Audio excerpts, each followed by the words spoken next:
les grâces de sa musique pour tenter de la délivrer. D'ailleurs, C'était un magnifique crocodile trompeur d'après Didon. Ce sera à Valence dès mercredi, puis au...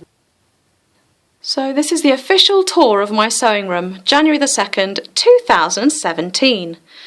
You might notice we have some cracked window panes. This is going to be mine and Robin's bedroom.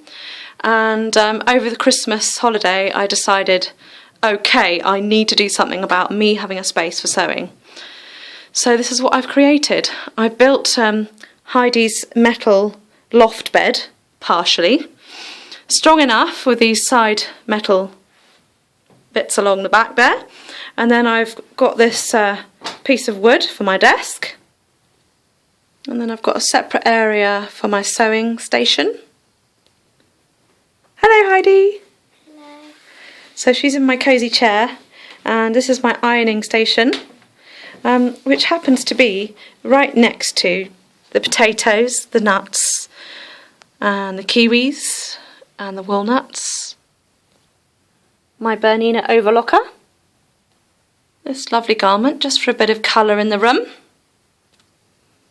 My hanging bag of threads, which is getting a bit low.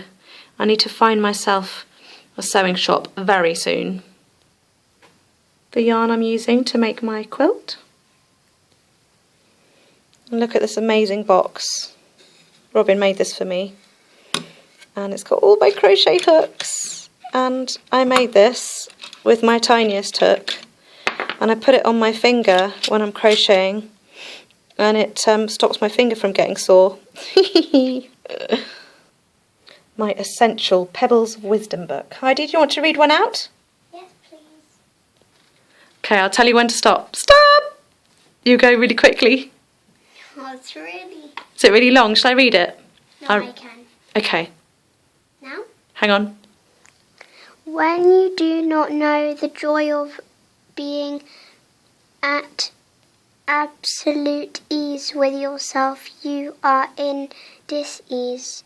It is only a matter of time for it to become Physiological. Physiological. Excellent. So nearly every time I come into this room, I flick to a page and have a read, and it gets me into a nice space. So in all the years I've been sewing, I've never for some reason been able to have all my tools just there with enough space and a bin on my right hand side, so I can snip my bits off and then put them straight into the bin. Amazing. I've even got my little ballet shoes there because I can't always wear my slippers because they're a bit chunky and it's not so easy to sew delicate things with chunky floppy slippers on. So coming over here, at hand, my big scissors. This is for embroidery. This is a lovely red top that I'm making. Some more knitting bags back there. These two rolls are my block patterns. And then here I have some beautiful silk. And this is going to become Heidi's flower girl dress for my mum's wedding. You see how drapey it is? That's satin backed crepe. And this was actually leftover rouleau strap from a wedding dress that I made out of the same fabric.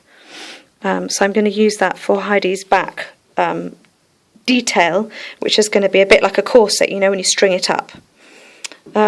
This fabric I wanted to show you. Isn't it gorgeous? This is baby corduroy, so it's got a little bit of a pile to it, and then some very, very old silk, taffeta silk, that I'm going to use for this waistcoat, which is for Heidi, my daughter.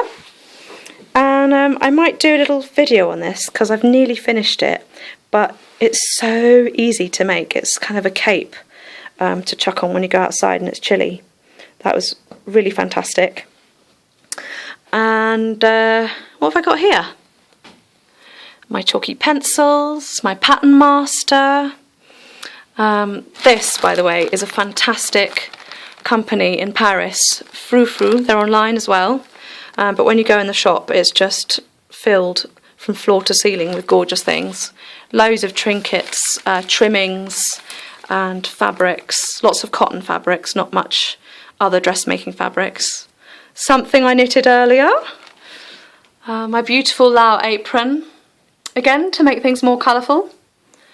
For clipping on drawings or patterns, my button box, my knitting needles. What have I got in there? More bits and bobs. I'll show you this. So hang on. So around Christmas time I finished my husband's crocheted jumper. So I'm going to start this project, which is from a Christmas present. And it's called Super Tweed. And it says 5 there for the needles. But I'm going to make myself, so if you see my hand, what do you call them? They're kind of arm warmers. But they don't cover your fingers. They just cut off here and you have a little hole for your thumb. So I'm going to start with a rib. And then I'm going to do the main section of it crocheted. And then I'll finish in a rib. So it's nice and snug both ends. So I'm looking forward to that. There should be enough there for both sides. So now that I've made my harem trousers, I made that one, and I've made my cape, I now need to make something else. And this is hopefully going to work. It's pretty simple. I've just got one pattern piece here. I don't know if I traced off the back. If I did, I've lost it. Japanese dressed top. And that should fit me. And I can buy some lovely cotton fabric and make a summery dress out of that. It's very cute. I like it. And when we moved country, I had to pare down my stash of fabric. So I've got that big box and this little box. And that's about it, really. I need to start buying some more. Just thought I'd show you this. It's a fabulous little shop in Cambridge, Calico. So next time you're there, go and have a look. They've got some really nice fabrics. What do you think of my jingly jangly bells? I need to think of something to make with those. I got those a while ago. Gorgeous. And one day this is going to be the waistband to a really cool neon topped skirt for summer. Love it. So I hope you liked the tour of my sewing studio, my workshop. Hopefully one day I can move into one that's a little bit warmer and then I won't need to wear this. But if you like my creative videos, I do have a playlist now where you can click on all the different films that I've done, and one of them is how to make a top without a pattern, and it's got loads of views, so people really like that.